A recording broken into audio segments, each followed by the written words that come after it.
Muy buenos días. La Facultad de Estudios Teológicos y Filosofía y el Departamento de Teología les saludan fraternalmente y les dan la bienvenida a este segundo día de conferencias. Saludamos a todos quienes nos acompañan hoy, autoridades, académicos, estudiantes y en especial a Monseñor Sergio Pérez de Arce, arzobispo de Concepción y gran canciller de nuestra universidad, a quien invitamos a tomar la palabra para iniciar este segundo día de jornada. Adelante, monseñor. Muy buenos días a todos, a todas. Quiero de manera muy sencilla dirigir un saludo a todos quienes participan en esta 10ª Jornada Internacional de Teología de la Universidad Católica de la Santísima Concepción. Quiero agradecer primero a la Facultad de Estudios Teológicos y Filosofía por organizar este encuentro, agradecer a los expositores y panelistas que en el día de ayer y hoy están profundizando en las diversas dimensiones y desafíos de la sinodalidad, y también agradecer a todos los participantes que con su interés y su aporte hacen realidad también este encuentro. Todos sabemos que la sinodalidad es una dimensión constitutiva de la Iglesia, de nuestra Iglesia, que es ciertamente algo antiguo, porque está en la esencia de la vida de la Iglesia, nos recuerda la corresponsabilidad y la participación de todo el pueblo de Dios en la vida y en la misión de la Iglesia, y por lo tanto el carácter de sujeto activo que tienen todos los bautizados, que tenemos todos en la Iglesia. Pero a la vez también sabemos que es una nota que hemos estado redescubriendo en los últimos años de la mano del Papa Francisco, quien nos señala que la sinodalidad es el camino de la Iglesia en el tercer milenio. Y eso, por lo tanto, nos pone en la perspectiva de que es un camino que tenemos que recorrer. Si la sinodalidad es el camino de la Iglesia en este milenio, estamos recién empezando a recorrer este camino y lo tenemos que recorrer juntos. Tenemos que redescubrir, madurar lo que significa la sinodalidad en la vida concreta de la Iglesia, qué significa para los fieles laicos, qué significa para los sacerdotes, para los consagrados y para todo aquel que es parte de nuestra comunidad. Y el camino lo estamos recién empezando a redescubrir y tenemos mucho que aprender y que compartir. Permítanme una simple observación.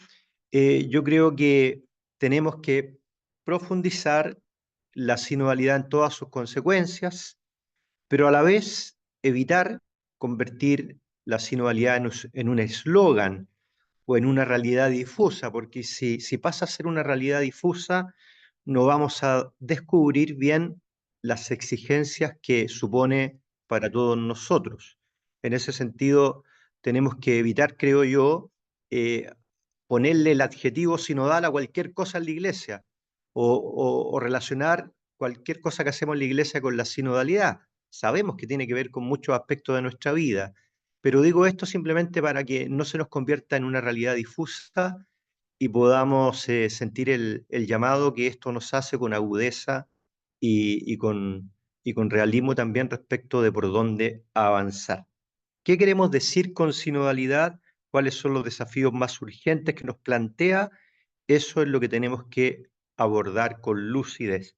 Por eso me alegra que esta jornada la estemos realizando en la Universidad Católica de la Santísima Concepción, porque es un aporte al camino que el Espíritu está empujando entre nosotros.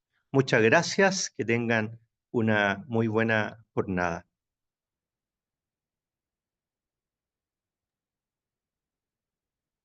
Agradecemos el saludo de bienvenida de monseñor Sergio Pérez de Arce. Muchas gracias, monseñor, por acompañarnos el día de hoy. Y con estas palabras de saludo damos comienzo entonces a este segundo día de jornada. Presentamos entonces nuestra primera conferencia magistral del día a cargo del presbítero doctor Samuel Fernández Eizaguirre, cuya conferencia lleva por título Orígenes y primeros pasos de la sinodalidad, siglo segundo al cuarto. Samuel Fernández es profesor de la Facultad de Teología de la Pontificia Universidad Católica de Chile. Ordenado sacerdote en 1992, obtuvo el doctorado en Teología y Ciencias Patrísticas en el Instituto Augustinianum de Roma en 1997. Actualmente es profesor titular de la facultad mencionada. Sus áreas de investigación son orígenes de Alejandría, la historia de la exégesis patrística, la crisis arriana del siglo IV y el desarrollo de la teología trinitaria y la cristología patrística. Samuel Fernández, el micrófono es tuyo. Adelante, por favor. Bien, pues muchas gracias. Ahí ustedes me dicen si se escucha bien. Bueno, en primer lugar quisiera agradecer la invitación y la oportunidad de participar en este congreso organizado por la Universidad Católica de la Santísima Concepción. Quisiera agradecer en primer lugar a Arturo Bravo, amigo y organizador, junto con otro colega, por la invitación, y también agradecer a don Sergio y Bernardo por su presencia y a todos ustedes también por su participación. El tema que me toca desarrollar es, como decía Arturo, los inicios, los primeros pasos de la sinodalidad en la Iglesia antigua. Y para ello voy a partir con algunas cuestiones metodológicas para luego pasar, ¿no es cierto?, a un recorrido de corte más histórico a través de los datos que tenemos acerca de la sinodalidad. Advertencia metodológica. El estudio de la actividad sinodal en la Iglesia prenicena debe afrontar varias dificultades críticas. La primera consiste en el carácter fragmentario de las fuentes disponibles, una dificultad común a todos los aspectos del cristianismo antiguo y de la historia antigua en general. De acuerdo con esta advertencia, es necesario asumir que la actividad sinodal de los cristianos fue más amplia, más rica, más variada que lo que reflejan las fuentes. Un segundo problema crítico radica en el rango semántico del término sínodos en griego, que no solamente quiere decir sínodo, sino que también reunión, encuentro, abarca encuentro, asamblea, reunión, congregación, pacto, grupo, facción, entre otros significados. De hecho, incluso en el griego cristiano de los siglos III y IV, el término sínodos no siempre indica las asambleas eclesiales en que estamos pensando. La tercera dificultad consiste en la falta de una definición adecuada de sínodo para el siglo II y III. Solamente en el siglo IV surgieron las primeras reflexiones sobre la naturaleza, requisitos y la clasificación de los sínodos. En consecuencia, el análisis de los 3 primeros siglos de la Iglesia tiende a ser retrospectivo. Así, el estudio de las fuentes del siglo II corre el riesgo de verse determinado por una definición de sínodo elaborada a partir de la actividad eclesial de los siglos posteriores. Por ejemplo, Junot, un estudioso francés, afirma que la participación de más de una comunidad es una característica esencial de los sínodos y por lo tanto no acepta que las asambleas antimontanistas del siglo II sean consideradas sínodos, a pesar de que Eusebio las llama así. Del mismo modo, Fischer y Lumpe no conceden el estatuto de sínodo al debate que Orígenes tuvo con el obispo Heráclides. Y Alan Brent considera que el debate de Orígenes y Berilo es más bien una discusión filosófica que un sínodo. Finalmente, la última advertencia: es necesario tener en cuenta el desarrollo gradual de los ministerios en la Iglesia y especialmente el del episcopado monárquico. En los primeros siglos, ¿no es cierto?, en el siglo primero y segundo, muchas comunidades cristianas estaban regidas por un colegio de presbíteros y no por un único obispo.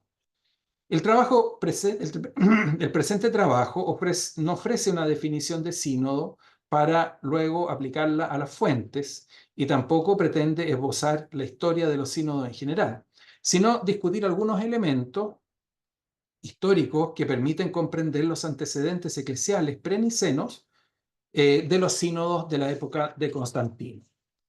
Los estudios históricos de la actividad sinodal suelen comenzar con las asambleas que enfrentaron la amenaza montanista y el problema de la fecha de la Pascua. Sin embargo, para estudiar el contexto institucional de los sínodos posteriores, es necesario incluir otro tipo de actividades, como los debates orales y algunos aspectos de la actividad epistolar de los obispos. Estas actividades no fueron sínodos, pero contribuyeron a dar forma a las asambleas sinodales posteriores.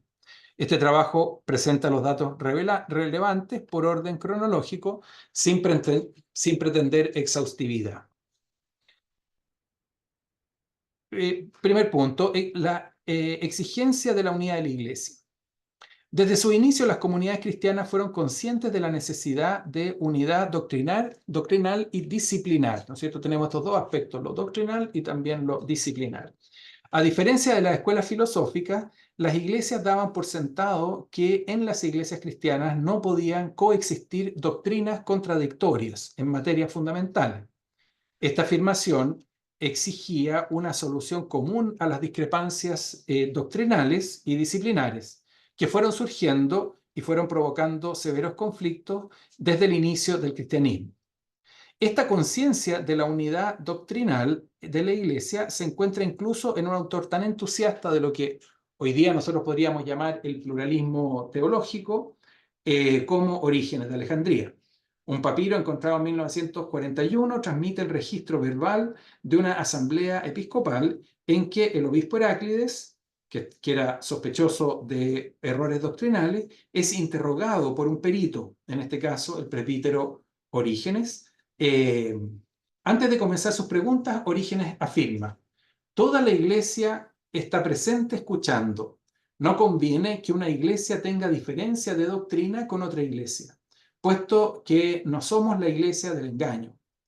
Te ruego que declares, Papa Heráclides, Dios es el que todo lo sostiene, el ingénito, el creador, el supremo, el rey del universo. ¿Estás de acuerdo con esto?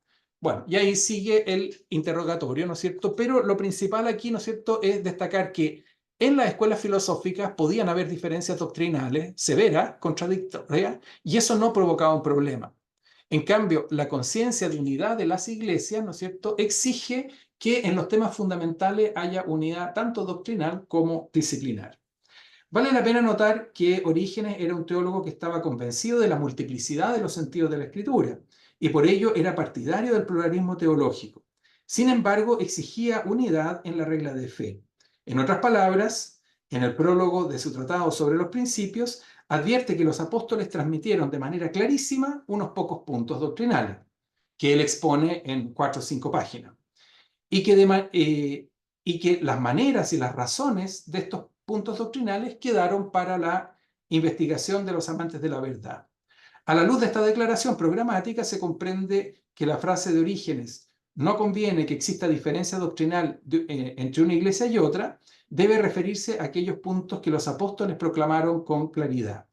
En todo caso, la unidad de enseñanza es un punto que justifica la existencia de este tipo de asambleas, es decir, son asambleas para llegar a acuerdos, para fijar las cosas fundamentales, ¿no? Que digamos, en el ambiente filosófico no tendría un sínodo, como lo entendemos nosotros, no tendría ningún sentido, porque, digamos, las escuelas filosóficas de alguna manera viven de la discrepancia y de la discusión.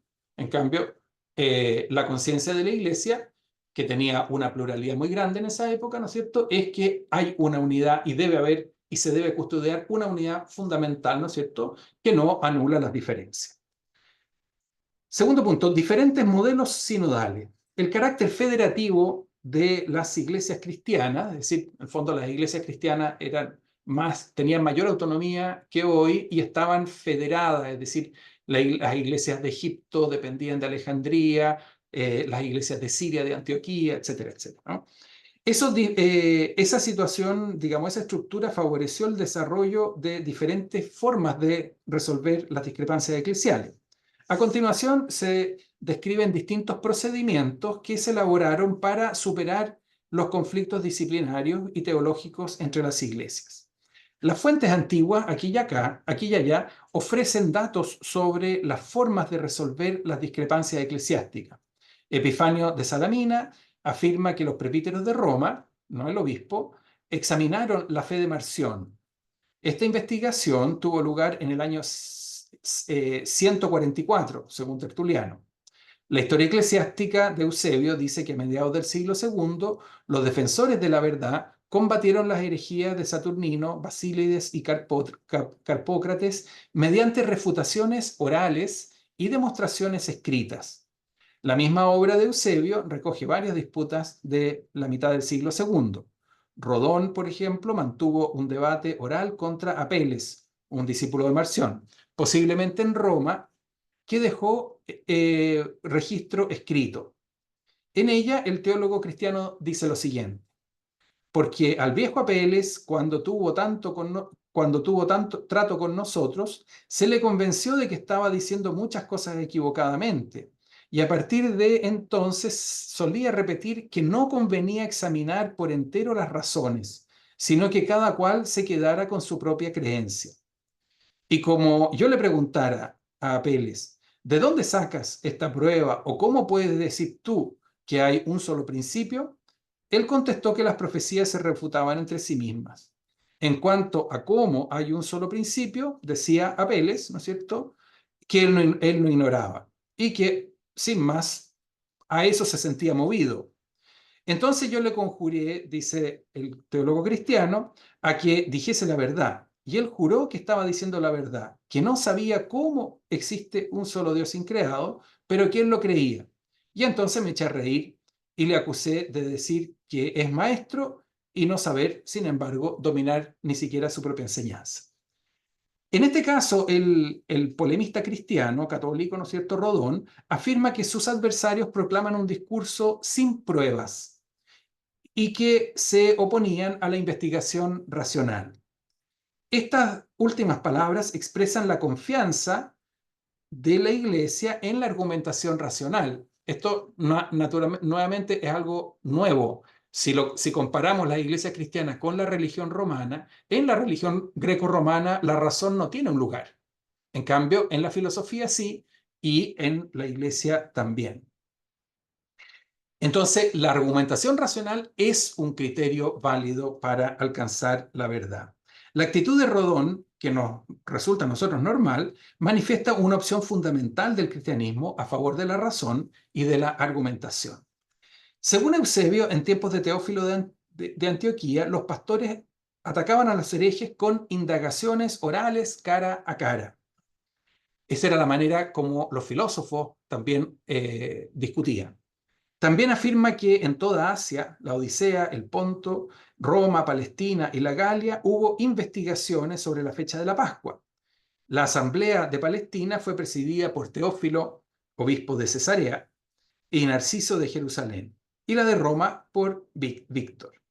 Eusebio, con una visión retrospectiva, llama a estas reuniones sínodos y afirma que emitieron cartas eclesiásticas que debían enviarse a cada jurisdicción eclesiástica y que se conservan hasta el día de hoy. Entonces ahí nosotros tenemos una práctica de hacer un debate, registrar los resultados y después realizar una carta sinodal que se distribuye a todas las jurisdicciones eclesiásticas.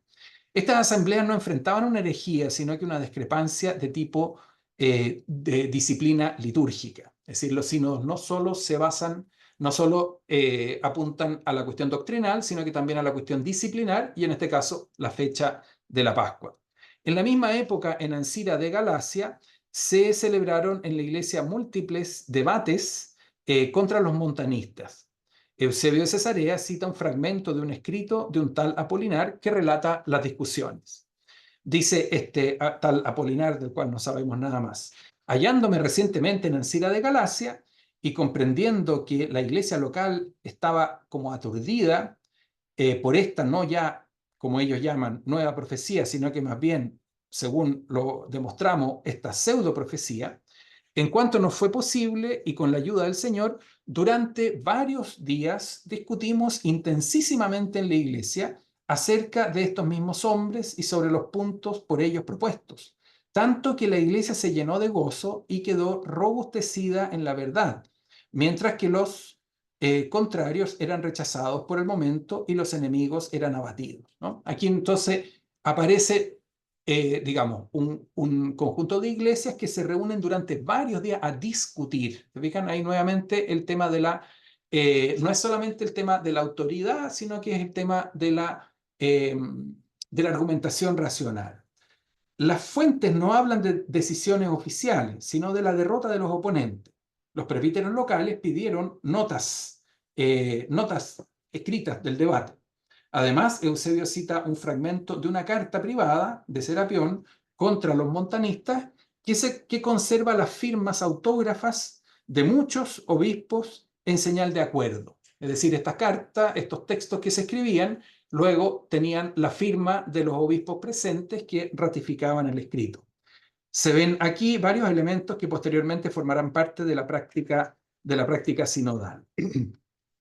La crisis monarquiana estalló en las primeras décadas del siglo III y provocó divergencias doctrinales que provocaron divisiones al interior de las iglesias. Este tema provocó debates en Asia Menor y en Roma. En Asia discutieron Noeto y los presbíteros, mientras que las discusiones en Roma fueron realizadas por el Papa Calixto y el pseudo Hipólito.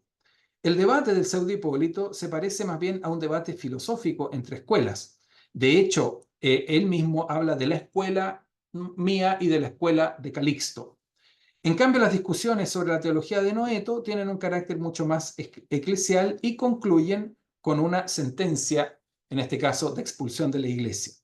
Dice el texto del Contra Noeto: excitado por la vana presunción de un espíritu contrario, Noeto, que era hereje en términos de teología trinitaria, Noeto decía, Cristo era el Padre mismo y el Padre mismo había nacido, padecido y muerto. Oyendo estas cosas, los bienaventurados presbíteros, se fijan, son los presbíteros en este caso, todavía no es el obispo, digamos, posiblemente no hay un único obispo, sino que hay un colegio presbítero a estas alturas en Asia Menor.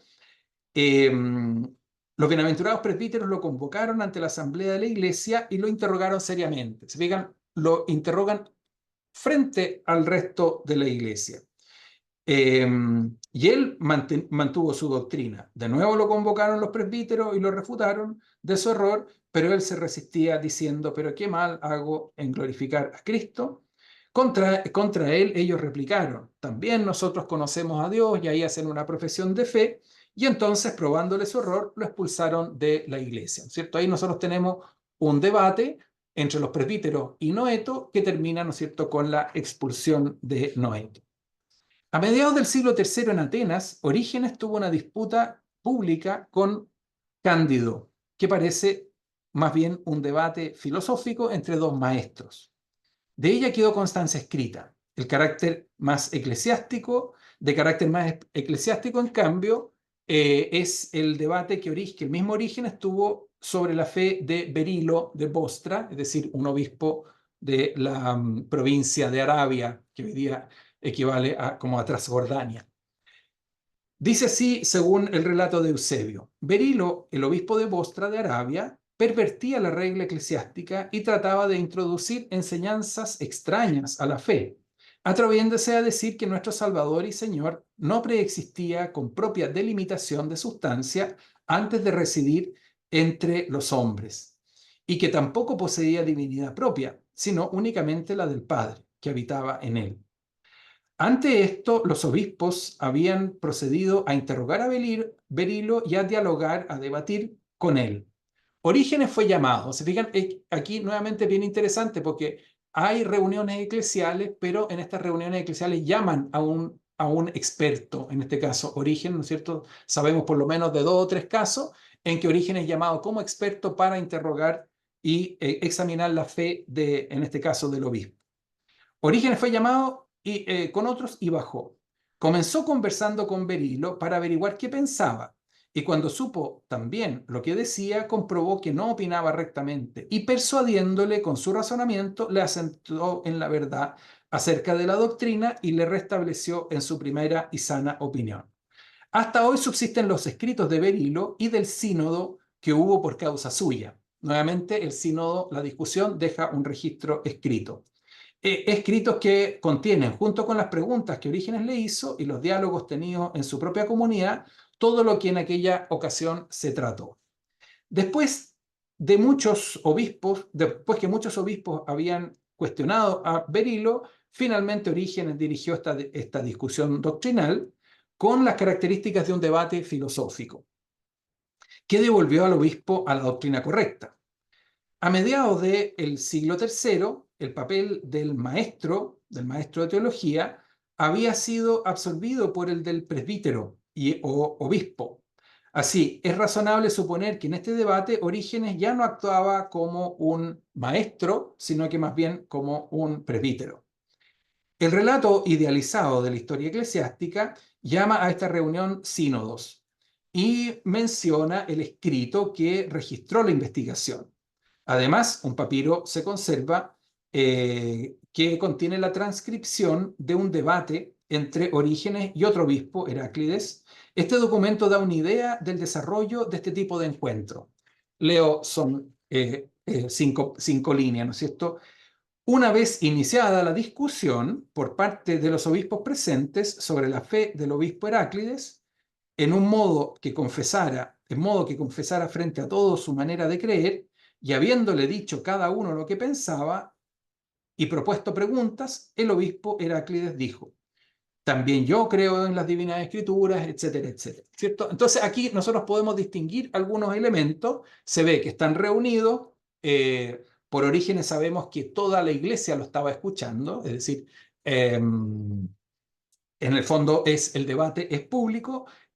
Se reúnen, cada obispo dice lo que le parece y le hace algunas preguntas al sospechoso, podríamos decir, ¿no es cierto?, al que está siendo cuestionado, y finalmente él proclama su propia fe. Después de que los obispos han hablado, el obispo Heracles pronuncia su propia fe y luego viene digamos, las preguntas y respuestas de Orígenes. Y todo esto se realiza en presencia de toda la iglesia que escucha, así lo dice Orígenes. En la misma década, otras reuniones giraron en torno a diversos temas. En África, Tertuliano recuerda una disputa sobre la legitimidad de que un cristiano asumiera cargos de administración imperial, es decir, cargos públicos. Según Focio, en Alejandría se reunió un sínodo de obispos y presbíteros contra Orígenes. También Jerónimo dice que en Roma, en la misma época, se reunió un senatus contra el mismo teólogo. Además, Eusebio informa de un largo debate que duró varios días, dirigido por Dionisio de Alejandría hacia el año 250, a causa del error del libro de un tal Nepote, del cual sabemos muy poco. El relato es estilizado. El obispo de Cesarea afirma que el examen de las doctrinas tuvo lugar ante los presbíteros, maestros y los hermanos que estaban dispuestos a participar en la reunión. Leo el texto que es un poquito más largo, dice: así pues, dice Dionisio de Alejandría, que es obispo de Alejandría en la segunda mitad del siglo III, por ahí, por el año 250, por ahí. Así pues, hallándome en Arsinoe, donde, como sabes, hace mucho prevalecía esta doctrina, hasta el punto que hubo cismas y apostasías de iglesias enteras, convoqué a los presbíteros y maestros de los hermanos de las aldeas, y estando también presentes los hermanos que querían, los exhorté a realizar en público el examen de la doctrina, ¿no? Acá el obispo de Alejandría tenía una autoridad mayor que el resto de los obispos en Egipto, que naturalmente eran ciudades muy pequeñitas en comparación con Alejandría. Como hay estas dificultades, el obispo de Alejandría se traslada al lugar y convoca de las aldeas a los presbíteros y a los obispos y a todos los hermanos que quieren estar presentes para realizar un examen de la doctrina. Pude entonces admirar sobremanera el equilibrio, el amor a la verdad, la facilidad de comprensión y la inteligencia de los hermanos, cuando, por orden y con moderación, íbamos desarrollando las preguntas, las objeciones y los puntos de coincidencia. Por una parte, habíamos rehusado aferrarnos obstinadamente a las decisiones tomadas de una sola vez, aun cuando esto nos parezca justo. Y por otra, tampoco evitábamos las objeciones, sino que en lo posible tratábamos de abordar los temas propuestos y dominarlos. Y tampoco nos avergonzábamos de cambiar de idea y concordar si el razonamiento así lo exigía, ¿no? Nuevamente, aquí hay una gran confianza en la argumentación racional, ¿cierto? Y dice, nosotros nos comprometimos a no avergonzarnos de cambiar de opinión.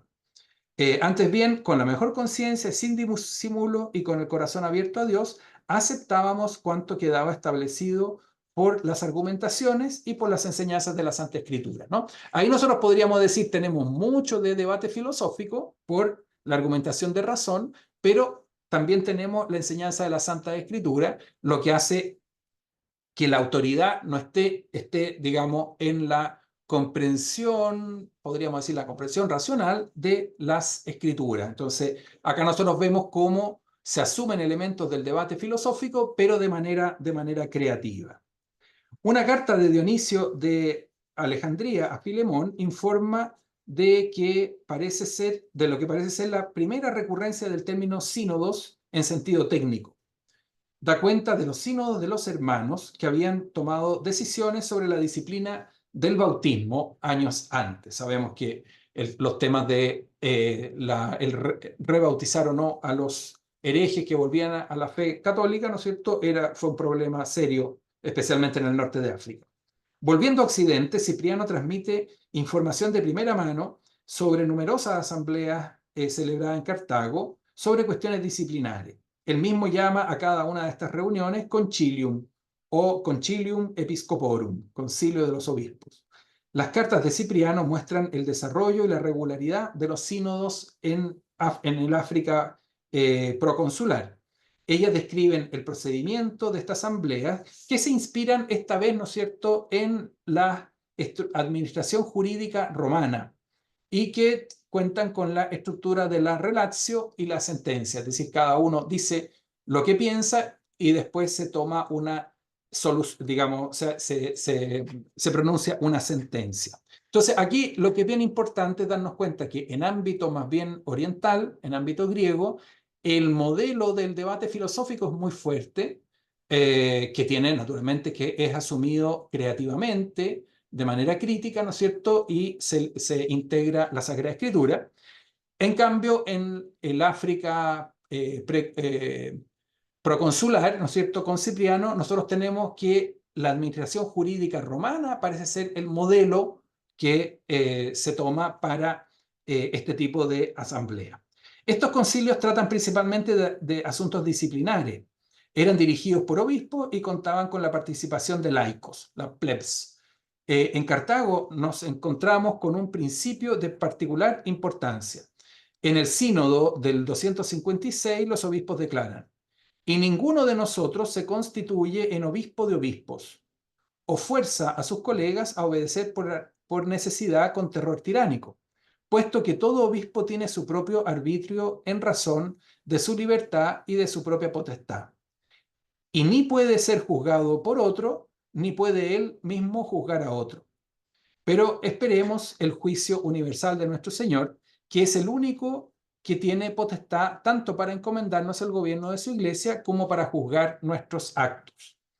Según este texto, ningún obispo puede juzgar a otro obispo, ¿no? Aquí nosotros tendríamos una tensión con las ideas sinodales, ¿no es cierto? Se trata de un principio que Cipriano repite diversas veces en sus cartas.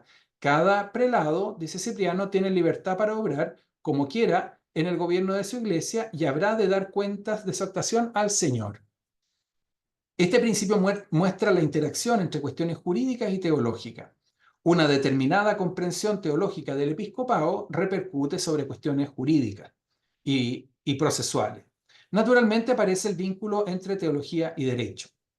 Respecto de los lapsi, Eusebio habla de un gran sínodo celebrado en Roma, en el que participaron 70 obispos y un gran número de presbíteros y diáconos. En esta asamblea se decidió considerar que Novaciano era ajeno a la iglesia y se le acusó, ¿no es cierto?, por tener ideas bajas acerca de Cristo, de la misma manera que Pablo de Samosata. En Antioquía nosotros tenemos un sínodo, el 268, en el cual está descrito que el obispo de Antioquía, Pablo de Samosata, fue acusado de herejía, se reunieron obispos y también aquí tenemos un presbítero que lo interroga, que se llama Malquión, que era presbítero y a la vez profesor de retórica en Antioquía.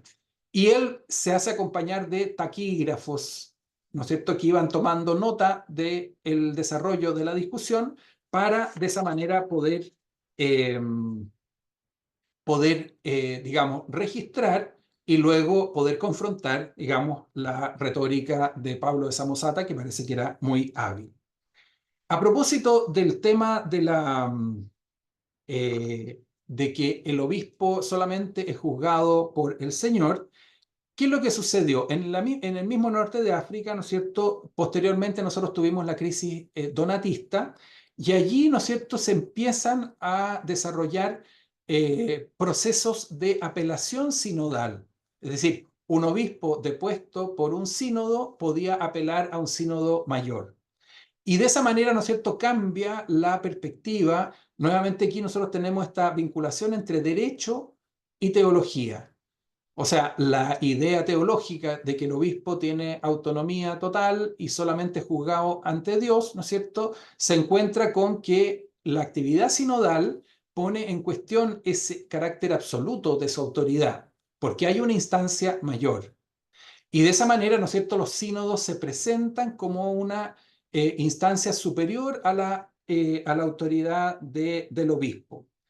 Sin entrar, digamos, en detalle, ¿no es cierto? El principio fundamental es que se decide, ¿no es cierto?, por ejemplo, en el Concilio de Elvira, por unanimidad, que cualquiera que sea condenado por un obispo solamente puede ser reintegrado, readmitido por el mismo obispo. Y de esa manera, ¿no es cierto?, la decisión episcopal aparece como inapelable.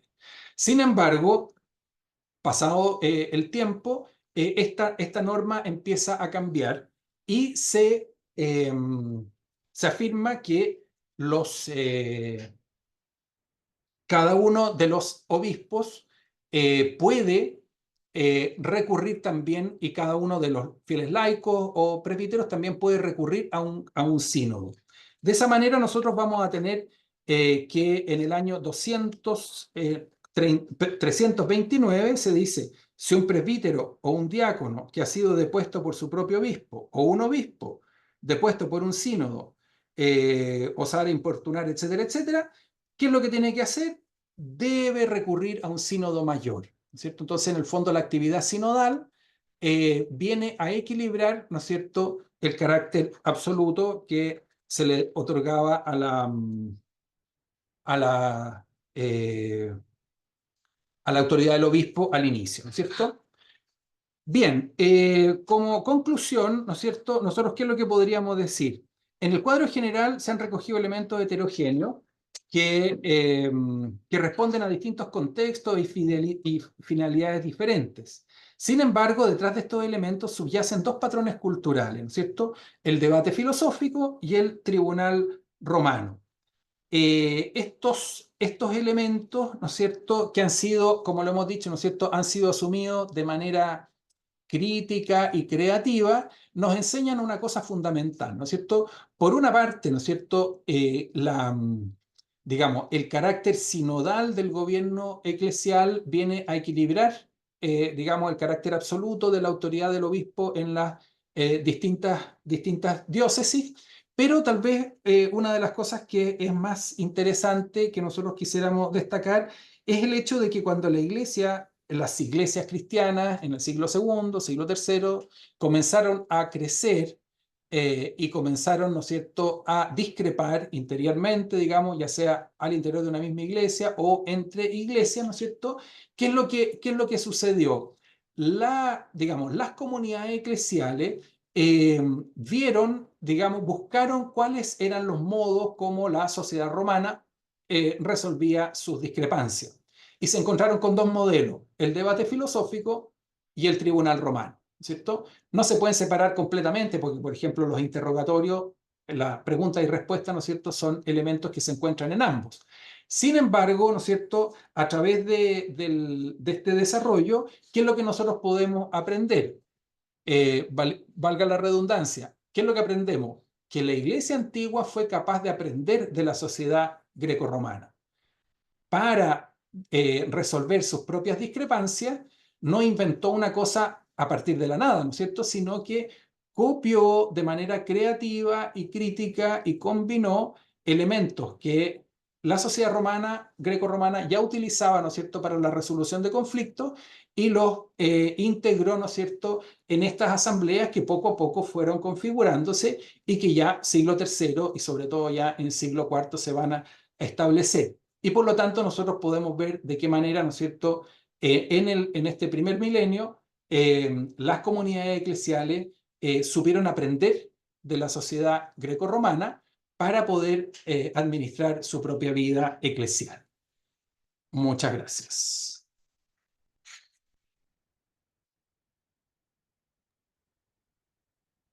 Muchas gracias. Agradecemos la presentación de Samuel Fernández y le damos espacio a preguntas, si es que hay alguna pregunta, algún comentario. Hay una pregunta sobre lo siguiente. ¿Cómo, en el contexto que tú has descrito, cómo se puede reflejar esto de que la sinodalidad es un elemento estructural de la Iglesia, como se ha afirmado e insistido en estos días? Sí, a ver, en primer lugar, por la misma antigüedad de la actividad sinodal, muestra de qué modo, ¿no es cierto?, la Iglesia, las iglesias, ¿no es cierto?, en ese momento, ¿no es cierto?, desde el inicio tienen esta conciencia de la unidad, ¿no es cierto? O sea, la conciencia de la unidad que no estaba, por ejemplo, en las escuelas filosóficas, ¿no es cierto?, hace que sea necesario ponerse de acuerdo, caminar juntos, como se suele decir, ¿no es cierto? Por otra parte, digamos, el gobierno de un obispo por iglesia, ¿no es cierto? Eso no fue la única manera. Nosotros tenemos, digamos, evidencia de que a fines del siglo I, inicio, sobre todo la primera mitad del siglo II, bastante entrado el siglo II, ¿no es cierto?, muchas iglesias, y a veces iglesias muy importantes, eran regidas por un colegio de presbíteros con uno que estaba a la cabeza como un primus inter pares, ¿no es cierto?, que podía llevar el título de obispo.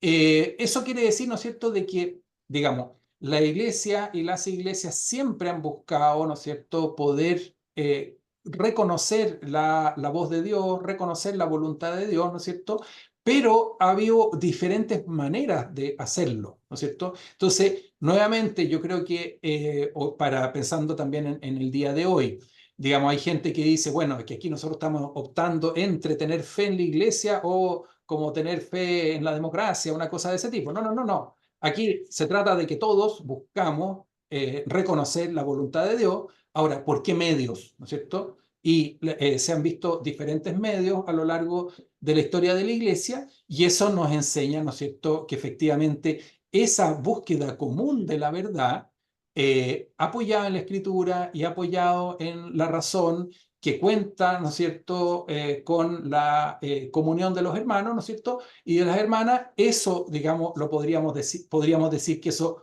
forma parte esencial de la iglesia. Ahora, ¿cómo se realiza eso en la práctica?, ¿no es cierto? Habrán muchos modelos culturales en las diversas épocas de la iglesia. Mm. Bueno, hay una pregunta aquí sobre cómo se vivió la sinodalidad en la Edad Media, a pesar de que no tiene que ver directamente con el Claro. tema que has presentado, pero si nos pudieses decir algo. Claro que puedo decir algo, en realidad no lo sé, o sea, eso es lo que puedo decir, digamos, no me atrevería a dar una respuesta porque es un tema que no lo conozco. Ya, muy bien. Y un último comentario a propósito de algo que tú has afirmado, si lo pudieses explicar también un poquito en algún momento en una entrevista que leí hace poco a propósito del congreso que tuvieron allí en Colombia. ¿Ya? tú afirmabas que en este tema de la sinodalidad no se trata de determinar ciertos elementos, sino que se trata de discernir. Si nos pudiera Ujú. ¿ah? Explicar eso, por favor, que me parece fundamental.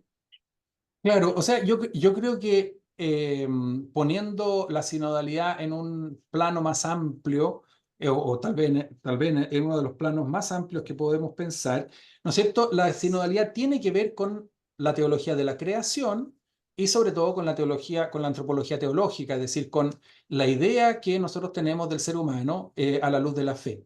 O sea, si nosotros creemos en que cada ser humano es imagen y semejanza de Dios, ¿no es cierto?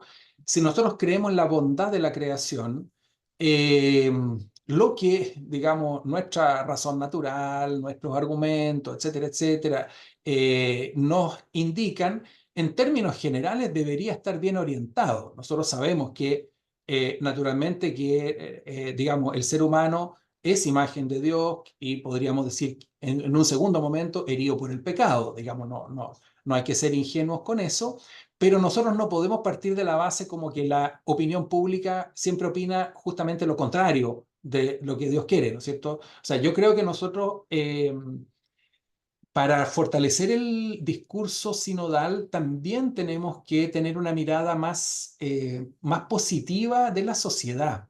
O sea, si nosotros perdóname si soy un poco brusco, pero digamos, lo digo es pedagógicamente, ¿no es cierto? O sea, si nosotros no confiamos en los seres humanos, no podemos, digamos, pretender ser sinodales. Tenemos que confiar en la naturaleza humana. Confiar lúcidamente, sabiendo que, digamos, la ambigüedad que hay en el corazón de cada uno de nosotros, pero fundamentalmente confiar, ¿no es cierto? Y de esa manera, ¿no es cierto?, con una antropología teológica correcta que pone su énfasis eh, en la imagen y semejanza que hay en el corazón de cada ser humano, entonces de esa manera nosotros podemos pensar juntos. No se trata de, digamos, de hacer un gallito y ver quién gana. No se trata de eso, ¿no es cierto? No es simplemente una técnica para resolver conflictos, ¿no es cierto? Como nos podría enseñar digamos, algún coach o alguien así, ¿no es cierto? Sino que se trata de una convicción teológica de que la luz de Dios, ¿no es cierto?, está en todo ser humano y que en la iglesia, ¿no es cierto?, que es un cuerpo estructurado, naturalmente que hay un ordenamiento, todo lo que queramos, ¿no es cierto?, pero tiene, digamos, este ordenamiento parte de la base, ¿no es cierto?, de que el Espíritu Santo, la luz del Señor, la imagen y semejanza está en el corazón de cada ser humano y naturalmente que la evangelización permite que esa imagen pueda desarrollarse. Muy bien, muchas gracias, querido Samuel, por tu disponibilidad para participar, junto con participar en esta jornada. Te agradecemos tu conferencia y con eso entonces vamos a dar paso a la segunda conferencia del día de hoy. Ahora es el turno Sí, yo, del... perdón, yo me ¿Sí? aprovecho de agradecer, ¿no es cierto?, la invitación. Desgraciadamente no me puedo quedar porque tengo clase ahora. De hecho, Ya. pasó el ayudante que está rellenando un poco mientras llego. Así que les agradezco mucho y espero que nos sigamos viendo. Muchas gracias y gracias, Arturo. Pasó el ayudante que está con los nervios de punta. ¿Ah? Exactamente. Ya. Gracias, Samuel. Chao. Muchas gracias por tu tiempo. Bueno, entonces continuamos, como decía, con el presbítero doctor José Ignacio Fernández, quien nos presentará su conferencia titulada El Ministerio Ordenado en una Iglesia Sinodal. Nuestro conferencista es ingeniero civil industrial por la Pontificia Universidad Católica de Chile. Además, es doctor en teología dogmática por la Pontificia Universidad Gregoriana de Roma, profesor de la Facultad de Ciencias Religiosas y Filosóficas de la Universidad Católica del Maule. Además, es el responsable diocesano de Pastoral de Educación Superior y de Pastoral Vocacional en la Diócesis de Talca y asesor pastoral de la Universidad Católica del Maule. Agradecemos la disponibilidad que ha tenido para participar con nosotros con una conferencia y además tengo que agregar que en la tarde también estará con nosotros en una mesa con una ponencia porque el año pasado, bueno, también este año, pero el año pasado hicieron unos conversatorios en la Universidad Católica del Maule sobre sinodalidad y esos conversatorios se concretaron en la publicación de un libro sobre sinodalidad, perspectivas teológico-pastorales chilenas, pero ese será el tema de la tarde. Así que, en relación al ministerio ordenado en una iglesia sinodal, le damos la palabra entonces al doctor José Ignacio Fernández. Adelante, José Ignacio. Muchas gracias. Gracias, Arturo, por la invitación y también por la organización de estas jornadas. Creo que nos hacen bastante bien encontrarnos y dialogar. Gracias a la Facultad de Estudios Teológicos y de Religión de la Universidad Católica de Santísima Concepción, a su decano y al doctor Patricio Merino, que lo está con nosotros, también a don Bernardo y bueno, quizás quisiera en primer lugar decir que el título es un poco sobredimensionado respecto a la realidad de la presentación que voy a hacer, en cuanto a que vamos a hablar del ejercicio del ministerio sacerdotal en una iglesia sinodal, pero vamos a ir más bien a un aspecto y no es una cosa complexiva, una cuestión complexiva acerca del ejercicio del ministerio en una iglesia sinodal. Voy a ver si me resulta compartir una presentación. Denme un momento, por favor, a ver si esto funciona. A ver. ¿Se ve ahí la presentación? Se está viendo la pantalla, hay que cambiar a la pantalla que sea más grande. A ver.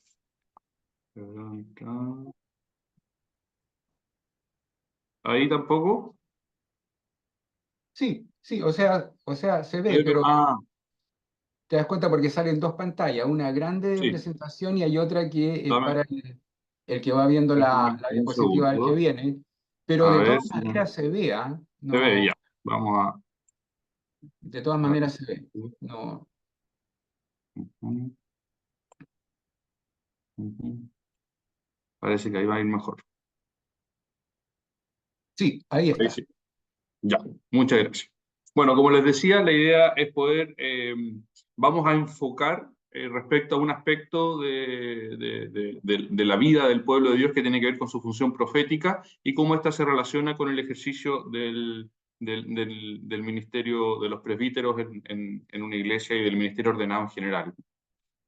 Vamos a decir que, bueno, la toma de conciencia que hemos ido haciendo y sobre todo estos años quizás en esta nueva etapa de recepción del Concilio Vaticano II acerca de la unción bautismal que capacita al conjunto del pueblo de Dios con el sentido de la fe, del sensus fidelium, nos anima a buscar nuevas actitudes y estructuras que reflejan la condición profética del pueblo de Dios en diversos ámbitos de su vida y misión. En esta perspectiva, parece ser que los procesos decisionales también aparecen hoy como ocasiones propicias, incluso como nudos desde los cuales repensar el ejercicio de esta función profética del pueblo de Dios, desde los procesos de decisión. También, y esto es una introducción un poco histórica para contextualizar, somos conscientes de que el segundo milenio de la vida de la Iglesia ha estado caracterizado por un ejercicio del sacerdocio ministerial o jerárquico que ha tendido a la creciente centralización o piramidalización del sujeto eclesial en el ámbito decisional. Quizás, entre paréntesis, recordar la reforma gregoriana, estamos a mitad del siglo XI, con muy buenas intenciones ahí de luchar contra la simonía y otros males de la Iglesia. El Papa Gregorio comienza un proceso, ¿no es cierto?, de fortalecimiento tanto de la autoridad de Roma como de la autoridad que se replica como en la autoridad central en las iglesias particulares, y es un proceso creciente, dijéramos, de centralización y piramidalización del sujeto eclesial que avanza durante el segundo milenio, que tiene momentos importantes, tanto en el modo de comprender el ministerio de Trento frente al protestantismo, y también después en el Concilio Vaticano I. Son momentos importantes en este proceso de piramidalización del sujeto eclesial, que en el fondo llevan a comprender la Iglesia y a entenderla, así se enseñaba incluso, como Ecclesia Dicens y Ecclesia Docens. Ecclesia Docens es la Iglesia que enseña y la Iglesia Dicens la que escucha, como dos, el sujeto eclesial partido, dijéramos, en dos. En este contexto, no fue extraño encontrar teologías del ministerio ordenado que desarrollaron una valoración aislada o una comprensión autorreferencial del mismo.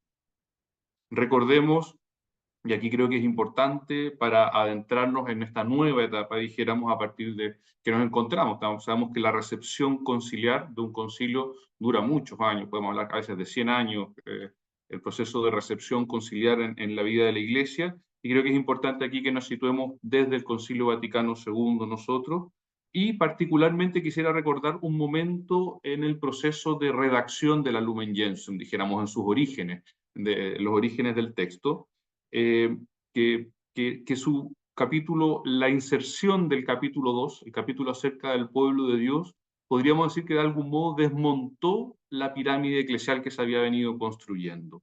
Prefiero usar la palabra desmontar que dar vuelta. Algunos prefieren decir que el capítulo 2 de la Lumen Gentium, al situar al pueblo de Dios anteriormente a la distinción de funciones tanto de la jerarquía como de los laicos, la dio vuelta, pero parece ser que eso suena como una lucha más bien de poder. Más bien yo creo que es un desmontar la pirámide eclesial para comprendernos en primer lugar desde nuestra igualdad bautismal.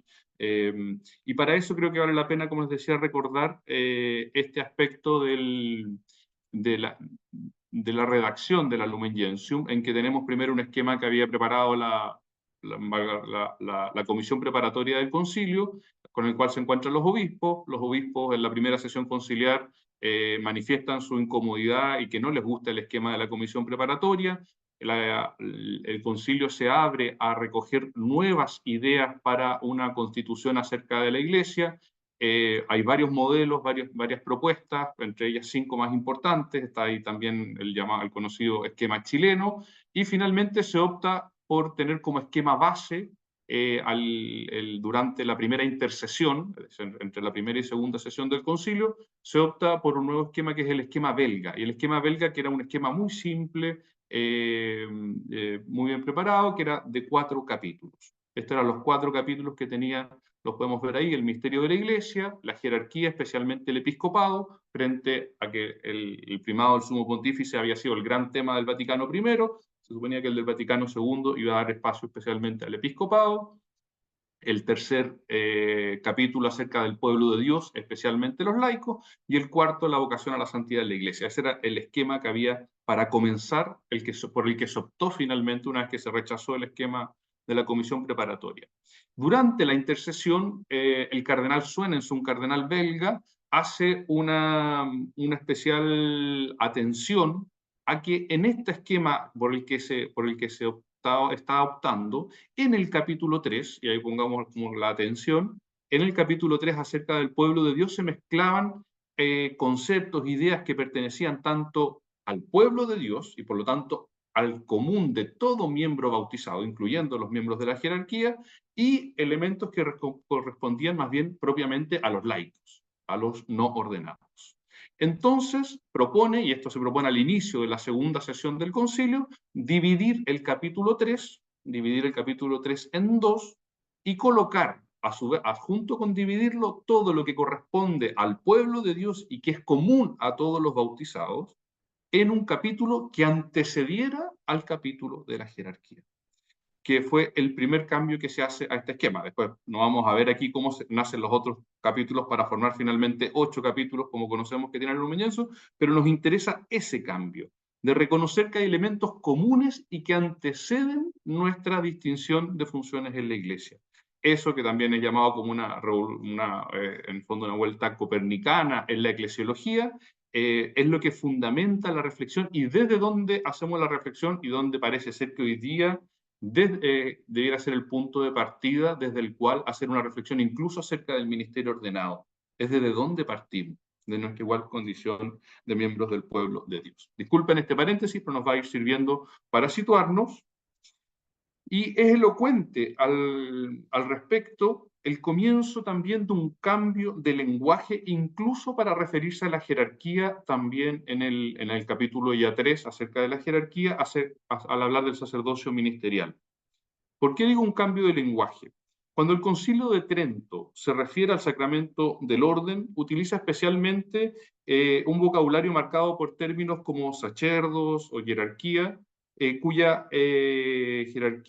cuya comprensión se encuentra vinculada especialmente a conceptos como la potestas y el gradus, ¿ya? Para hablar del ministerio ordenado. En esta escala de Trento, ¿no es cierto? ¿Qué es lo que obtiene, cuál es en el fondo lo que se obtiene de la ordenación del sacramento del orden? Es que se adquiere potestas y gradus. Son los conceptos, la potestas eucarística para poder confeccionar la Eucaristía, el grado respecto a los demás miembros del pueblo de Dios.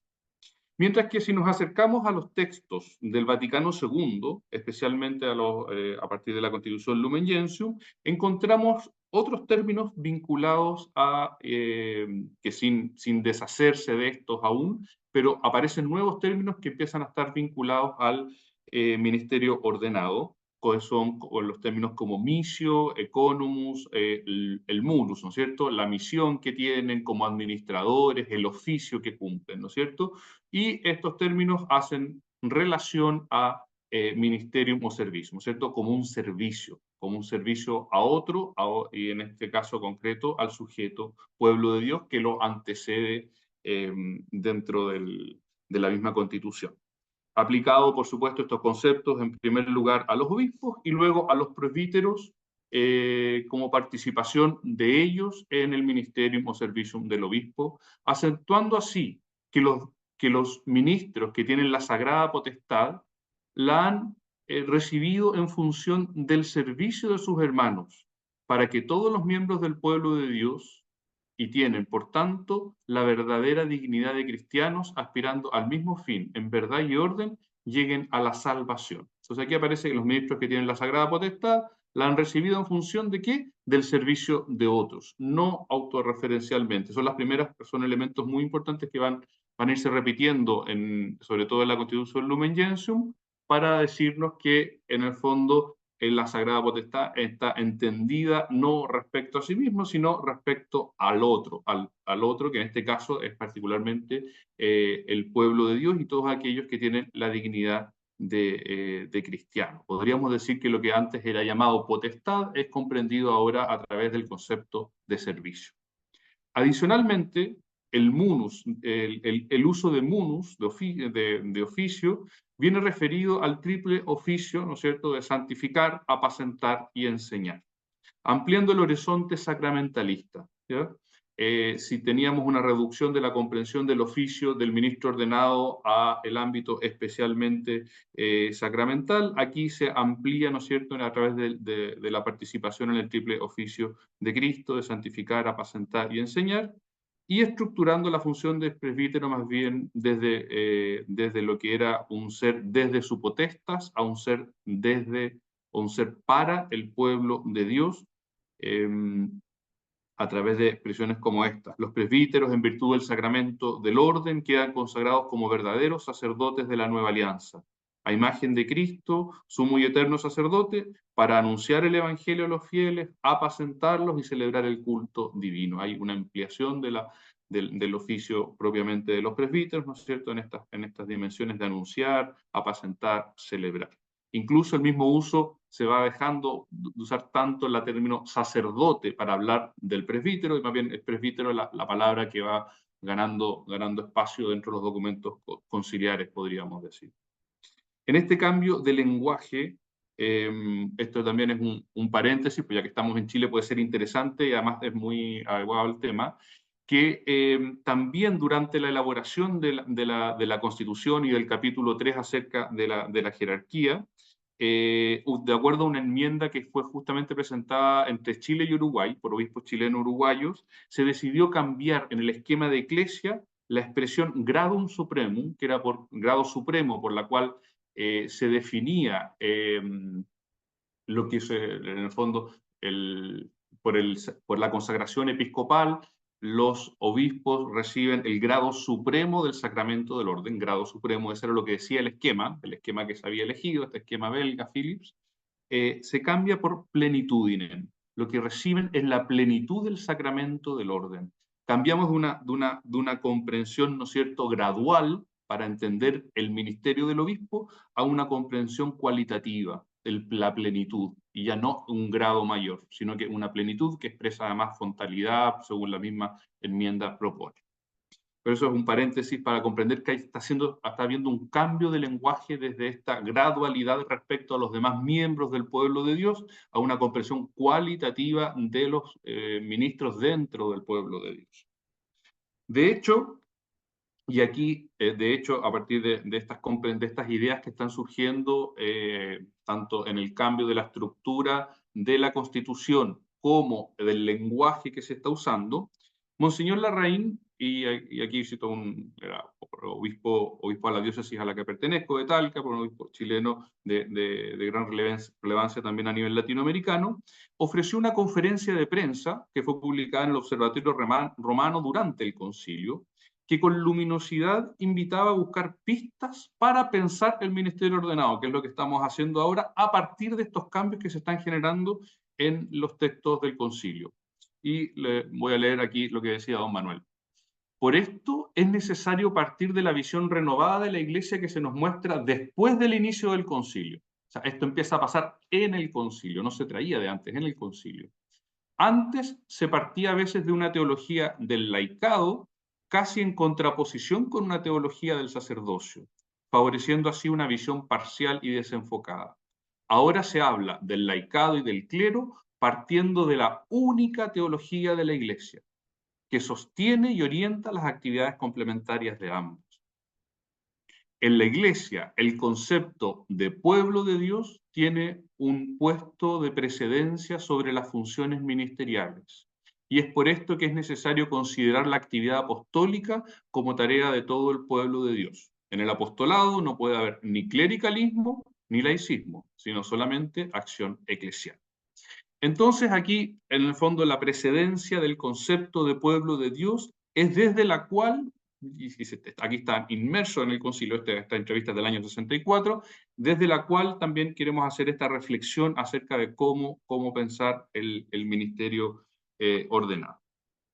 Entonces, volviendo a nosotros, a nuestro tiempo, en nuestro camino de recepción conciliar cabe preguntarse por un modelo de ministerio ordenado adecuado a la condición de pueblo de Dios, todo ungido por el Espíritu Santo, que no escabulla las tensiones que van apareciendo.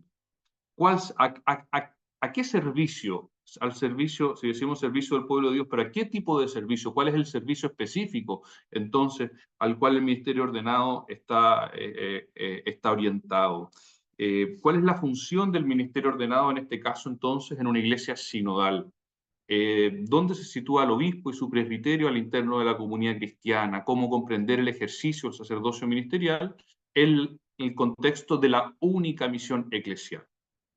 La Constitución, volvamos a nuestra Constitución Lumen Gentium, nos ofrece una articulación, muy conocida por supuesto, entre el sacerdocio común, originado en el bautismo, y el sacerdocio ministerial, originado en el sacramento del orden.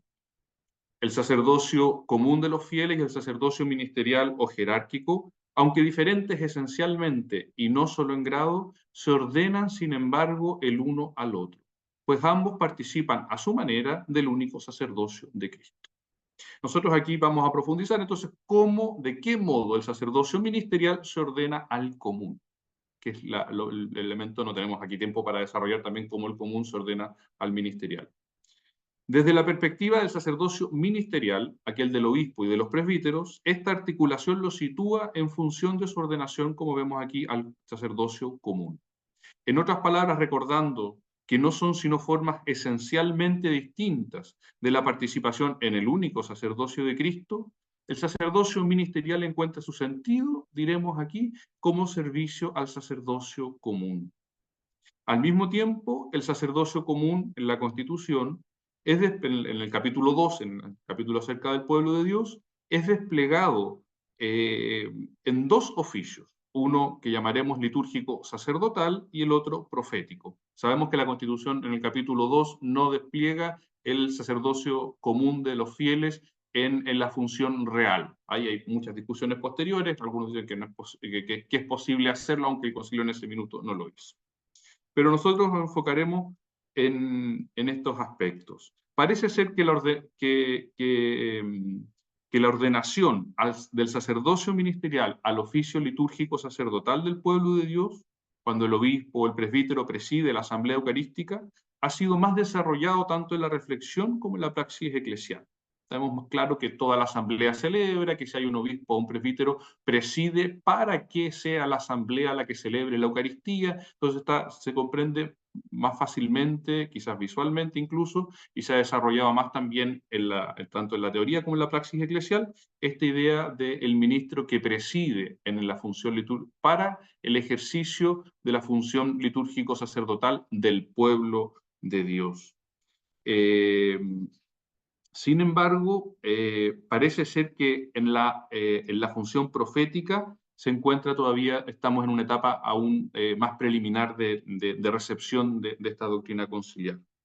Diremos por su parte que la función profética del pueblo de Dios encuentra su realización tanto en el dar testimonio de Jesús como en el sensus fidelium, el sentido de la fe del que se encuentra dotada toda la comunidad de los bautizados. Entonces, análogamente, y para tener como imagen, análogamente a la función litúrgica del sacerdocio común, el ministro ordenado se encuentra también al servicio de la función profética del pueblo de Dios, para que éste dé testimonio en el mundo de su esperanza y participe efectivamente con su sentido de la fe en el discernimiento común de la Iglesia. El texto sobre la sinodalidad de la Comisión Teológica Internacional propone que, y abro comillas, en una diócesis, por ejemplo, es necesario distinguir entre un proceso para elaborar una decisión, decision making, mediante el trabajo común de discernimiento, consulta y cooperación, y la decisión pastoral o decision taking, que compete a la autoridad del obispo, garante de la apostolicidad y catolicidad. Cierro ahí comillas de esta decisión.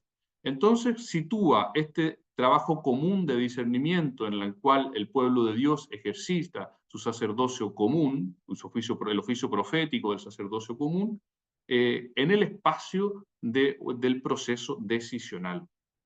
En este trabajo común de discernimiento vemos una forma efectiva de ejercicio de la función profética del pueblo de Dios. A partir de esta perspectiva ensayaremos algunas pistas posibles para nuestro tiempo a través de dos momentos del proceso decisional, buscando principios operativos que permitan el ejercicio del sacerdocio ministerial en la línea de su servicio a la función profética del pueblo de Dios. Proponemos atender a dos momentos de los procesos decisionales en nuestra Iglesia, los momentos que proponía la Comisión Teológica Internacional, tanto al decision making como al decision taking, pero desde la perspectiva de del ministerio ordenado. Entonces, al decision making lo consideraremos como un momento propio del tomar consejo desde el ministro ordenado.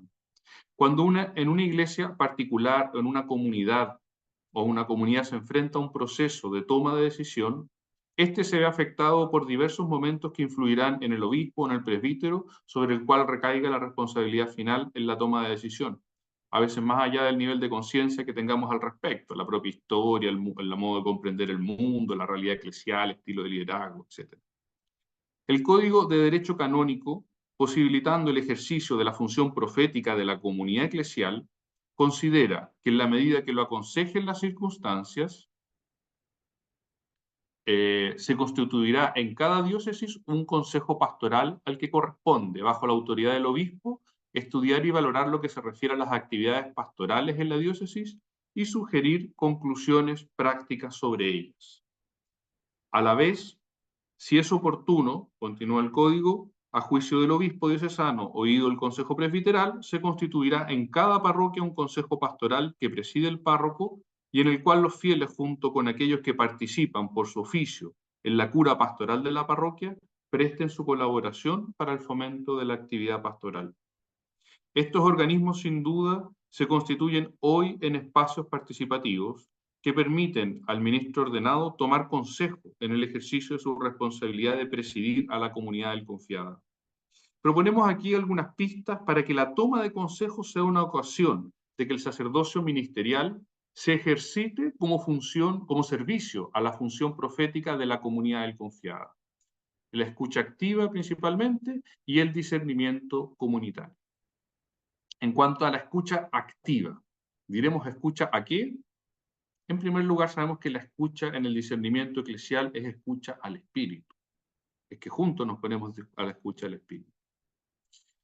Por medio de la particular expresión escucha Israel, el pueblo de Dios del Antiguo Testamento comprendió y reivindicó la alianza que lo constituye como tal.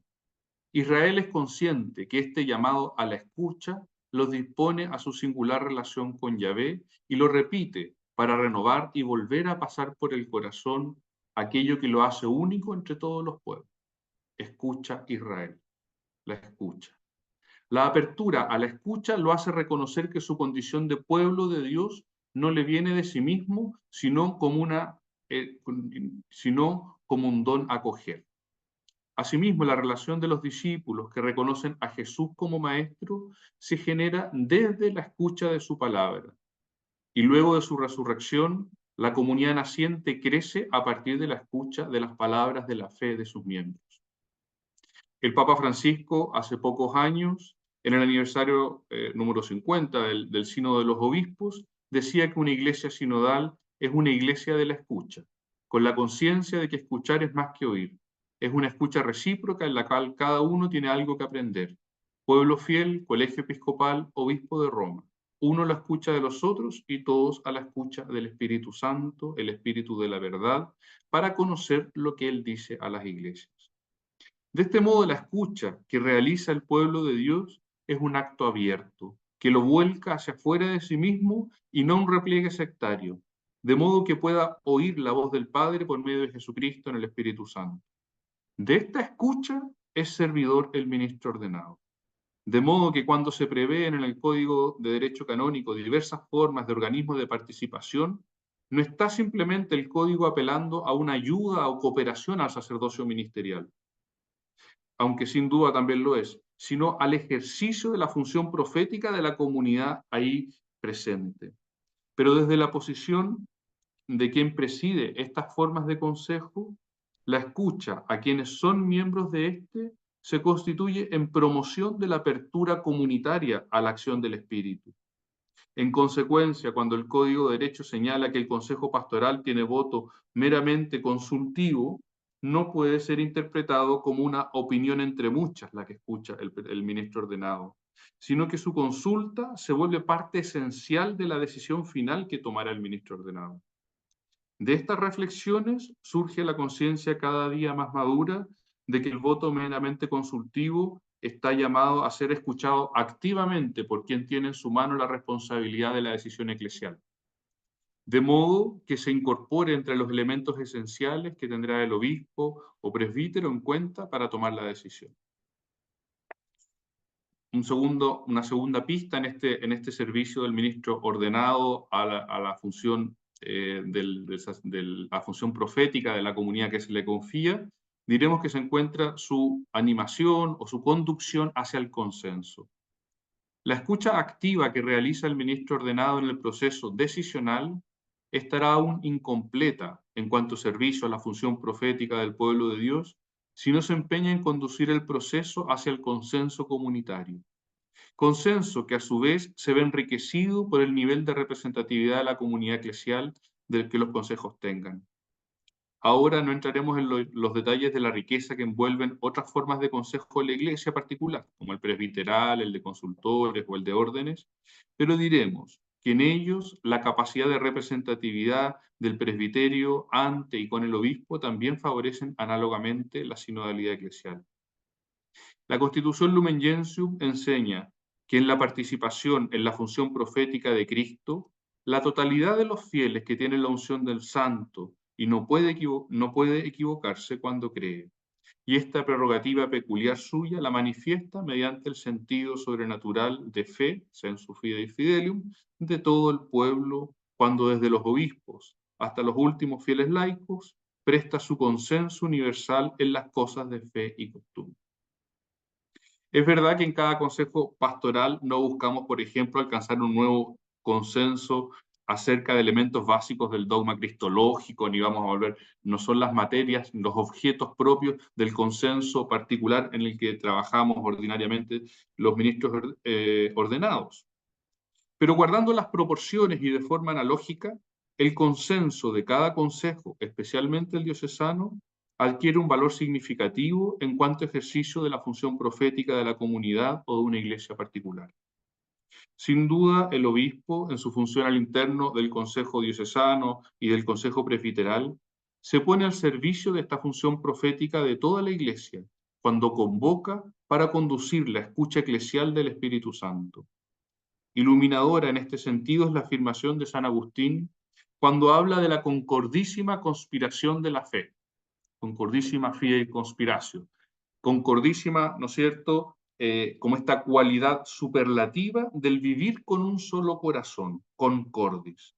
Y por otro lado, la conspiración de la fe nos refiere al fruto, al fruto que el pueblo de Dios alcanza con esta concordia, expirar unido, en un solo espíritu, en una única aspiración, conspirare, con un solo corazón para expirar unido. El ministro ordenado se encuentra al servicio de este fruto, de este conspirar de la comunidad que le ha sido confiada, que se manifiesta en el consenso eclesial. El servicio que el ministro ordenado presta a la búsqueda del consenso está más allá del sancionar una simple mayoría pasajera, que puede ser imposición en ocasiones de la mayoría sobre la minoría. Sabemos que esa no es la clave de la sinodalidad, sino que apunta a que él, en su servicio, ayude a hacer emerger aquellos espacios comunes que hay en la comunidad, a veces insospechados incluso al inicio del proceso. Vamos a avanzar hacia el momento de la toma de la decisión, que también cae bajo la responsabilidad del ministro ordenado. Ahora bien, la toma de consejo, teniendo en cuenta por parte del ministro ordenado la escucha activa y la conducción hacia el consenso, no tiene sentido si no se resuelven decisiones. De hecho, Samuel Fernández nos decía al principio, ¿no es cierto?, que los sínodos eran para tomar decisiones, ya sea fueran disciplinares o doctrinales, pero apuntaban al momento decisional. Ignacio Loyola dice que el discernimiento es para alcanzar una decisión, ¿cierto?, si no se resuelven decisiones, pasos, acciones concretas como fruto de este discernimiento. Hoy puede ser de gran ayuda esta distinción que estamos usando de la Comisión Teológica Internacional, ¿no es cierto?, entre el decision taking y el decision making. Mientras en el primero, el obispo o el presbítero le corresponde participar a través de la toma de consejo, en el segundo, insoslayablemente, le corresponde el ejercicio de su servicio de autoridad apostólica a través de la toma de decisión. Dice la Comisión Teológica Internacional, abro comillas, la elaboración es una competencia sinodal, la decisión es una responsabilidad ministerial. La toma de decisión por parte del ministro ordenado en ámbitos esenciales para la fe de la comunidad responde a su función apostólica, presente en la comunidad primitiva y conservada hasta nuestros días. Vamos aquí, me equivoqué, ya os parece. Ahí está, la elaboración es una competencia sinodal, la decisión es una responsabilidad ministerial. Y continuemos acá con la Constitución, Lumen Gentium. Entre los diversos ministerios que existen en la Iglesia, ocupa el primer lugar el ministerio de los obispos, que a través de una sucesión que se remonta hasta el principio, son los transmisores de la semilla apostólica. En efecto, el romano pontífice, como sucesor de Pedro, es el principio y fundamento perpetuo y unidad visible, unidad así de los obispos como de la multitud de los fieles. Por su parte, cada uno de los obispos es el principio y fundamento visible de unidad en sus iglesias particulares, formadas a imagen de la Iglesia universal. De este modo, a través de la sucesión apostólica, cada iglesia particular cuenta con la garantía de encontrarse estructuralmente vinculada a los apóstoles y con ellos a la palabra de Jesucristo. En consecuencia, la presencia del obispo con su autoridad apostólica valida el auténtico discernimiento eclesial, haciéndolo fiel a la fe recibida. ¿Qué nos garantiza hoy que nuestras decisiones se encuentran dentro de la legitimidad de la comunidad que sigue siendo heredera de la fe apostólica? Este espacio de su determinación o ratificación por parte del obispo.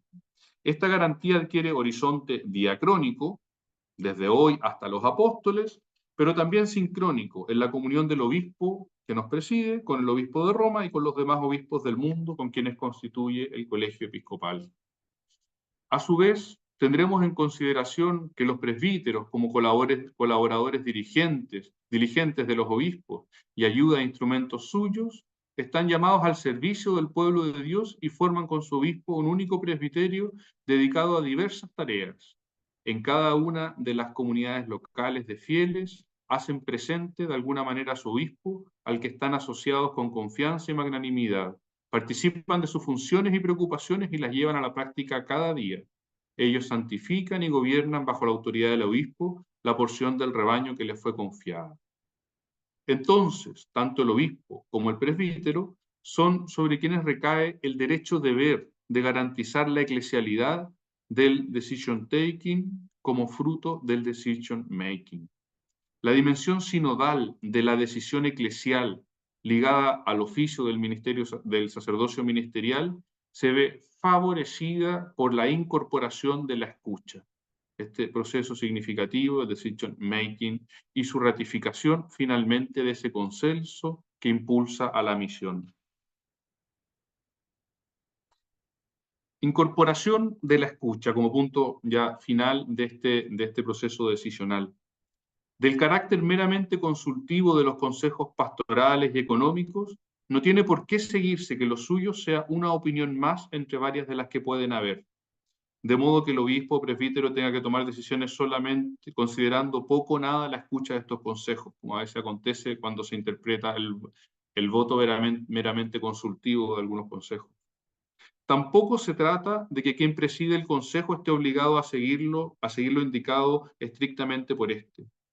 Más bien se ordena a que el obispo o el presbítero que preside busque incorporar activamente en la decisión que debe tomar el parecer de la comunidad representada en el respectivo consejo y a su vez velar porque la comunión de la Iglesia no sea solo garantizada, sino fortalecida, para que sea finalmente la decisión eclesial tomada sea expresión del antiguo principio formulado ya en el siglo V. La fe sea garantía de que la fe que se ha creído en todas partes, siempre y por todos. San Vicente de Lens, ¿cierto? ¿Cómo garantiza el ministro ordenado está al servicio de esta función, que también es parte de la función profética del pueblo de Dios? En consecuencia, la decisión jerárquica buscará promover esa concordia entre pastores y fieles de la que habla Agustín y que el Concilio Vaticano II une a la forma de vida de las primeras comunidades. En esta frase que yo creo que es magistral para nuestro proceso sinodal, para nuestra conversión y reforma sinodal. El pueblo de la Dei Verbum esta vez. El pueblo cristiano entero, unido a sus pastores, persevera siempre en la doctrina apostólica y en la unión, en la Eucaristía y la oración. Y así se realiza una maravillosa concordia de pastores y fieles en conservar, practicar y profesar la fe recibida. Este ejercicio de la función profética del pueblo de Dios, del cual es servidor el ministro enviado, para que el pueblo, el sujeto, fijémonos en el sujeto de esta frase, el pueblo cristiano entero pueda conservar, practicar y profesar la fe recibida. Algunas conclusiones finales. Estamos terminando. Una paginita. Así como el Concilio de Trento nos había ayudado a pensar el ministerio ordenado de la mano de su condición jerárquica, el Vaticano II ha venido a reincorporarlo en la comunidad desde la igual dignidad de los bautizados y su sentido en favor de la realización del pueblo de Dios. El camino de recepción conciliar nos desafía hoy a profundizar en una forma de ministerio que responda a la forma sinodal de la Iglesia. Las opciones simplistas que olvidan las complejidades de la vida de un pueblo tienden a reducir o ideologizar las soluciones, tanto al pensar en una suerte de asambleísmo eclesial que diluye toda posición del ministerio ordenado en la función profética del pueblo de Dios, así como aquel que por rescatar este ministerio tiende a describir su dignidad por encima de la de los demás bautizados y a situarlo en la línea de una monarquía despótica al interior de la comunidad eclesial.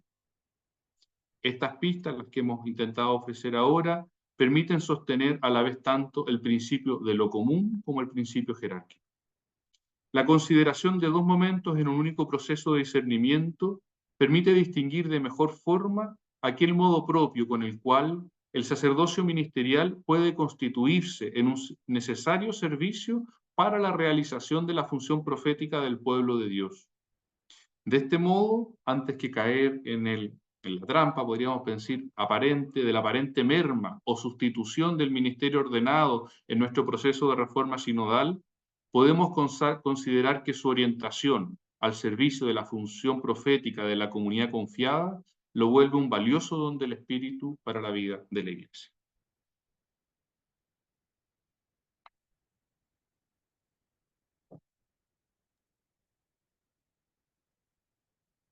Agradecemos al presbítero doctor Samuel Fernández por José su... Ignacio. ¿Perdón? José Ignacio. Perdón, sí, José Ignacio, discúlpame. Claro. Agradecemos al presbítero doctor José Ignacio por su exposición y damos paso a preguntas o comentarios que se puedan presentar. A propósito de la historia que ha sido haciendo del Concilio Vaticano II en relación a otra materia, pero que tiene que ver con la Lumen Gentium, me gustaría recordar que en relación al tema de la Mariología de la Virgen María, lo que quiero mencionar es sencillamente la importancia que ha tenido la Iglesia chilena. Tú mencionaste un obispo, Monseñor Larraín, sobre el cual estás trabajando algunos textos, ¿cierto?, inéditos, y que fue un obispo extraordinariamente importante. Y yo quisiera recordar también la participación del cardenal Raúl Silva Enríquez en este tema de la Mariología, porque hubo también una discusión en el concilio sobre si María iba en un documento aparte o se integraba en otro documento mayor, como de hecho sucedió, que fue que dijeron María forma parte de la iglesia, de la comunidad eclesial, por lo tanto tiene que ir en el documento sobre la iglesia y efectivamente quedó como el capítulo 8 de la Lumen Gentium y esa tesis fue encabezada por el cardenal Raúl Silva Enríquez. No sé si tuviera algún comentario ahí al respecto. Sí, sí. Bueno, es un tema que me tocó justo parte de la tesis doctoral mía. Habían en el fondo dos tendencias, una más maximalista y una más minimalista para abordar el tema de la Virgen María en la preparación del concilio. Y dentro de eso, la maximalista en el fondo apuntaba al reconocimiento y al de María, incluso con un posible nuevo dogma, en el fondo, y por eso buscaba una constitución independiente acerca de la Virgen María. Mientras que hay un grupo chileno, en el fondo ahí está el cardenal Silva lo encabeza, pero apoyado por un grupo de teólogos, y dentro hay principalmente jesuitas, Chacavía. En esto es muy importante en el tema de la Mariología, además está otros dos que lo apoyaban fuertemente, pero para poder hacer una propuesta concreta y que fue validada finalmente en el concilio, aunque fue la votación más reñida de todo el concilio, si incorporar o no el texto, el capítulo mariológico a la Constitución Lumen Gentium o hacer un documento aparte, y el material que se utiliza para finalmente a los que se les encarga escribir el capítulo, que se le encarga, el mismo que está haciendo al padre Phillips, se le encarga a él escribir el capítulo y se le pasa como material de base el material chileno, que era parte del esquema chileno ya. De hecho, cuando hablamos delante de los esquemas alternativos para el esquema de Eclesia en el concilio, el esquema chileno ya llevaba un capítulo, en su último capítulo, el tema mariológico, en el capítulo 13 de ese esquema. Y ese sirve de base y de material para escribir el capítulo 8 de la Lumen Gentium. Incluso pueden hacerse seguimientos completos de fragmentos de textos que entran directamente en la Constitución desde el esquema chileno. Sí. Pero parece Bueno, que... sí, no, bien, gracias. Y otro punto que me gustaría tocar es el notable cambio que se ha dado en la eclesiología. Tú mencionaste el Código de Derecho Canónico y, y a propósito de eso, bueno, y de la condición del, del ministerio sacerdotal, eh, y yo tengo aquí el Código de Derecho Pío Benedictino de 1917, ¿sí? Que fue promulgado el día de Pentecostés de 1917, y algo que alguna vez me llamó la atención hace mucho tiempo y alguna vez cuando estudiaba y tuve que hacer un trabajo al respecto, a propósito de la sepultura eclesiástica. En el canon 1209, en el parágrafo segundo, dice, donde sea factible, las sepulturas de los sacerdotes y de los clérigos deben estar separadas de las sepulturas de los laicos y colocadas en un lugar más decoroso. Además, si hay oportunidad, se dispondrán sepulturas distintas para los sacerdotes y para los ministros de orden inferior en la iglesia. Entonces ahí nos damos cuenta que hay una estructura completamente diversa a la estructura que digámoslo así, se redescubrió y se recuperó en la eclesiología del Vaticano II. Así es, así es. Sí, habla de esta, incluso como cuesta pensar en una igual dignidad de los bautizados en esas afirmaciones, que se esté pensando desde esas afirmaciones, por supuesto. Por supuesto. Claro, porque allí se estaba pensando como en distintos estados de perfección y de santidad. ¿Mm? ¿Cierto? Así es. Así es, y sobre todo la mentalidad de los que decía del grado, el grado que distinguía y ponía en una piramidalizaba la vida eclesial, la ponía en distintos grados. Vemos que eso cambia fuertemente con el concilio, sobre todo con la creación del capítulo 2, y creo que volver sobre eso y comprender desde ahí desde las demás teologías, incluso la de los laicos, la del ministro ordenado, desde ese cambio, desde la estructuración de la Constitución. Por eso creo que ahí es muy importante, así como usted, bueno, los biblistas, Arturo, dicen que es importante la historia del texto para poder ir a hacer una interpretación de él. En este caso, yo creo que la historia del texto conciliar, esos cambios se hacen muy, muy importantes para poder interpretar hoy día el texto. Porque hacer ese cambio hubo una intención, incluso están en las actas del concilio y en las comisiones que van tomando las opciones finales, quedan los registros de los motivos por los cuales se hacen estos cambios. En este caso, propuesto por el cardenal Suenens y que es votado por la amplia mayoría del concilio. Claro, así es. Bueno, y ahí es donde se está entonces el tema mencionado ayer de la dignidad fundamental también de los fieles cristianos dado por el bautismo. ¿Mm? Y que como tú lo dijiste, también hay que tomar eso como fundamental y después viene el tema de las funciones al interior de la iglesia. Bueno, muchas gracias, José Ignacio, por tu presentación.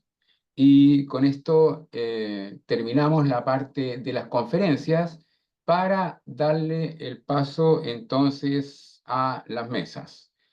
Tendremos dos mesas todavía hoy y la tercera mesa de despedida será en la tarde a partir de las 15 horas. En la primera mesa de la mañana va a moderar nuestra académica, la profesora Cecilia Pérez, a quien le damos entonces el paso. Adelante, profesora.